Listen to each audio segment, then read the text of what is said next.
Hello and wish you a very happy Republic Day.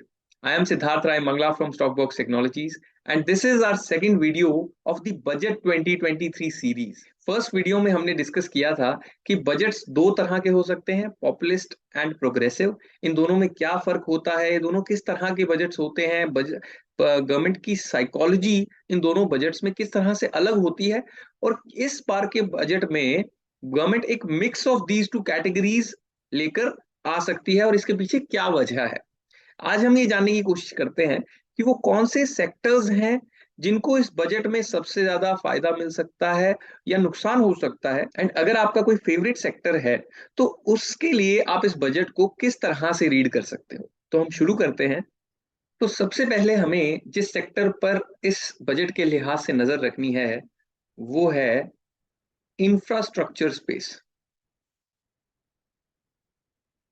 Infrastructure sector यानी कि ऐसी companies जिनको इंफ्रास्ट्रक्चर डेवलपमेंट से फायदा मिलता है।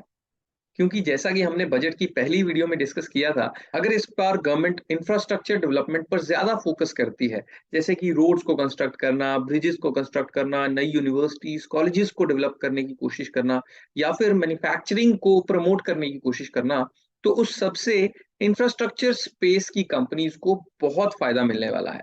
एंड इनफैक्ट एक डेवलपिंग कंट्री जैसे कि इंडिया, जहां पर इंफ्रास्ट्रक्चर के ऊपर गवर्नमेंट्स का स्पेशली फोकस रहता है, वहां पर अगर हमें गवर्नमेंट एक इकोनॉमिक ग्रोथ के ऊपर फोकस्ड बजट लाती हुई दिखती है एंड ऐसे प्रोडक्टिव कैपिटल एक्सपेंसेस की तरफ गवर्नमेंट का ध्यान ज्यादा रहता है, तो उसका बहुत बड़ा बेनिफिशियरी इंफ्रास्ट्रक्चर स्पेस रह सकता है। तो इस स्पेस की कंपनीज पर हमें जरूर ध्यान रखना चाहिए। सेकंड है एफएमसीजी स्पेस। एफएमसीजी यानी कि वो कंपनीज जो कंजम्पशन से जुड़ा हुआ बिजनेस करती हैं। क्योंकि हम जानते हैं कि 2024 के इलेक्शन से पहले ये लास्ट कंप्लीट बजट है, तो अगर ये बजट ज्यादा से ज्यादा लोगों को खुश करने के लिए, यानी कि फ्रीबीज बांटने के लिए, लोन्स को वेवर करने के लिए, इस तरह के एक्सपेंसेस बजट के अंदर ज्यादा किए जाते हैं, तो इसकी वजह से middle class and among the rural areas एक अच्छी डिमांड क्रिएट हो सकती है। लोगों को जब फ्रीबीज और इस तरह के बेनिफिट्स सरकार की तरफ से डायरेक्टली मिल जाते हैं, तो एक बार के लिए इस कैटेगरी के अंदर कंजम्पशन के अंदर डिमांड काफी अच्छे से बढ़ जाती है। तो खाने पीने की चीजों में या घर के छोटे मोटे इलेक्ट्रॉनिक्स की चीजें लाने में वो अपनी कंजम्पशन फ्रीली बढ़ा पाते हैं। तो इस वजह से एफएमसीजी स्पेस जो बहुत टाइम से एक slow down in demand face कर रहा है, वो उसके ऊपर भी हमें नजर रखनी चाहिए। क्योंकि अगर एक पॉपुलिस्ट बजट की तरफ सरकार ज्यादा बढ़ती हुई हमें दिखती है, तो फिर एफएमसीजी स्पेस उसका एक काफी अच्छा बेनिफिशियरी जरूर रह सकता है। अब अगर आपका इंटरेस्ट सिर्फ एक स्पेसिफिक सेक्टर के ऊपर ज्यादा है, फॉर एग्जांपल आप कहीं एक सेक्टर में ज्यादा इन्वेस्टेड हैं या ज्यादा आपका एक फेवरेट सेक्टर है, जैसे फॉर एग्जांपल अगर किसी का शुगर स्पेस फेवरेट है और वो ये जानना चाहता है कि मुझे इसके लिए उसके रिलेटेड इस बजट में क्या देखना है, तो फिर आपको तीन पॉइंट्स हैं जिनके ऊपर नजर रखनी है इस बजट के अंदर। फर्स्ट पॉइंट है कि क्या इस जो भी आपका फेवरेट सेक्टर है, स्पेस है, उससे रिलेटेड बिजनेस को गवर्नमेंट से किसी तरह के इंसेंटिव मिलते हैं या नहीं।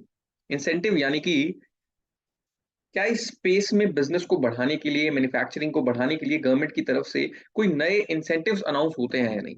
अगर ऐसा होता है तो जरूर वेरी नेचुरली हमारे सेक्टर को या हमारे फेवरेट स्पेस को एक जरूर अच्छा पुश जरूर मिल सकता है। सेकंड, अगर कोई सेक्टर एक्सपोर्ट इंपोर्ट से जुड़ा हुआ है, तो उसके अंदर ये देखना जरूरी होगा कि क्या उससे रिलेटेड एक्सपोर्ट्स और इंपोर्ट्स के लिमिट्स को के अंदर कुछ चेंज किया जाता है। फॉर एग्जाम्पल आप कोई ऐसा स्पेस है जो एक्सपोर्ट के बिजनेस से ज्यादा जुड़ा हुआ है, तो इसके अंदर अगर एक्सपोर्ट की लिमिट बढ़ा दी जाती है तो उसे जरूर बेनिफिट मिलेगा। एंड अगर कोई ऐसा स्पेस है जिसे बाहर से आए हुए गुड्स से बहुत कंपटीशन मिलता है, ठीक है, अगर ऐसे केस के अंदर इंपोर्ट्स के ऊपर ड्यूटीज बढ़ा दी जाती है उस प्रोडक्ट के अंदर, तो फिर हमारी जो डोमेस्टिक कंपनीज हैं उन्हें उस केस में बहुत बेनिफिट मिलेगा। तो आपको ये देखना जरूरी है कि अगर आपका फेवरेट सेक्टर या स्पेस एक्सपोर्ट इंपोर्ट के बिजनेस से काफी जुड़ा हुआ है, तो क्या एक्सपोर्ट इंपोर्ट की लिमिट्स के अंदर या ड्यूटीज के अंदर कुछ चेंजेस किए जाते हैं या नहीं। Third is GST rates. क्या जिस भी प्रोडक्ट में हमारे सेक्टर में ज्यादा ट्रेड होता है, उसके जीएसटी रेट्स में इस बजट में कुछ चेंजेस की अनाउंसमेंट होती है या नहीं। अगर वो फेवरेबल अनाउंसमेंट होती हैं तो जरूर हमारे सेक्टर के लिए उसके अंदर एक डिमांड का पुश मिल जाएगा। एंड अगर वो थोड़ा सा अनफेवरेबल अनाउंसमेंट्स होती हैं तो जरूर उसकी वजह से भी डिमांड को एक नेगेटिव पुल मिल सकता है। तो इस तरह से बस ये सिंपल से 2-3 पॉइंट्स हमें हमारे स्पेसिफिक सेक्टर से जोड़कर देखने हैं। तो इस तरह से आप अपने स्पेसिफिक सेक्टर के ऊपर ध्यान दे सकते हैं, या फिर किन सेक्टर्स के ऊपर हमें इस बजट में ध्यान देना है वो तो हम देख ही चुके हैं। सो अब नेक्स्ट वीडियो में हम देखेंगे कि अगर हम निफ्टी बैंक निफ्टी के अंदर ट्रेड करते हैं तो इस बजट की वॉलेटिलिटी के अंदर आप किस तरह से अपने आप को प्रिपेयर कर सकते हैं और किस किस तरह से इंडेक्स के अंदर पोजीशंस बनाकर चल सकते हैं। Thank you and don't forget to like share and subscribe to the stock box channel. Thank you very much.